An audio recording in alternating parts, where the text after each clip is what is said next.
Hello everyone, here I am discussing admissions ratios. दो important question इस video में मैं आपके साथ डिस्कस करूंगी, जिससे आपको कंपैरिजन करके पता चल जाएगा कि फ्रॉम का मतलब हमेशा डायरेक्ट माइनस नहीं होता। कैसे? ABC दो पार्टनर है, C न्यू पार्टनर है, उसने वो 1/3 शेयर के लिए आया, 3/12 उसने A से लिया, 1/12 उसने B से लिया। फ्रॉम लिखा है तो ये रट्टा तो होता ही है, हर बच्चे को क्रैम तो कर ही रखा है कि फ्रॉम लिखा है तो डायरेक्ट माइनस, मगर इसमें इसमें डायरेक्ट माइनस ही होगा, वो न्यू रेशियो आ जाएगी। पर डायरेक्ट माइनस क्यों करा? पहले उसके शेयर के साथ मल्टीप्लाई क्यों नहीं करा? देखो ध्यान से, अगर आपको ऐसे दो रेशियोज दे रखी है, ठीक है, उनका टोटल करके देख लो कि उसके शेयर के इक्वल आ रहा है। अगर उसके शेयर के इक्वल आ रहा है तो डायरेक्ट माइनस कर देना।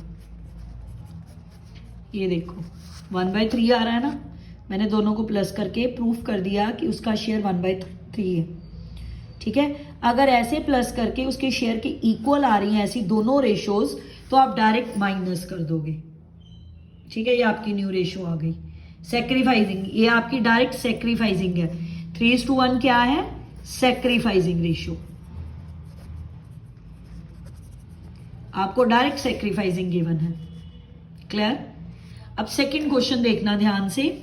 ABC 3 पार्टनर है, 5:3 रेशियो है, 1/4 के लिए आया। He acquires 1/8 from A and rest from B। यहां पे भी फ्रॉम लिखा है। ठीक है, अब डायरेक्ट माइनस नहीं होगा, क्योंकि यहां पे हमें एक का शेयर गिवन है, दूसरे का हमने खुद निकालना है। अब दोनों को प्लस कैसे करें? डायरेक्ट गिवन हो प्लस करके देख लेना। जैसे इस क्वेश्चन में डायरेक्ट दो रेशियोज गिवन थी, 3/12 1/12, प्लस करके उसके शेयर के इक्वल आ गया। यहाँ पे एक गिवन है, दूसरी हमने खुद निकालनी है, तो ये डायरेक्ट माइनस नहीं होगा, ये पहले मल्टीप्लाई होगा।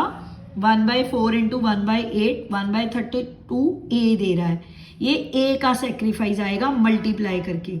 अब A का न्यू कैसे निकलेगा? 5/8 माइनस सेक्रीफाइस, ये A का न्यू आ गया। क्लियर है? अब टोटल शेयर उसका 1/4 था, A ने 1/32 सेक्रीफाइस करा, B का सेक्रीफाइस आ गया 7/32। अब ये डायरेक्ट माइनस कर दो B के शेयर में से, ये B की न्यू रेशियो आ गई। ठीक है, 5/32 ये आपकी न्यू रेशियो बन गई। 1:7 सेक्रीफाइसिंग। ध्यान से देखो, इसमें भी फ्रॉम है, पर डायरेक्ट माइनस नहीं होगा, क्योंकि हमें एक का शेयर गिवन है, दूसरे का तो गिवन ही नहीं है। ठीक है, दूसरे का हमने खुद निकाला है। 1/4 का 1/8 करो, 1/32 आया, 1/4 में से 1/32 माइनस करो, B का सेक्रीफाइस आ जाएगा। B का सेक्रीफाइस B के शेयर में से माइनस करो, A का सेक्रीफाइस A के शेयर में से माइनस करो, उनकी ये न्यू रेशियोज आ जाएंगी।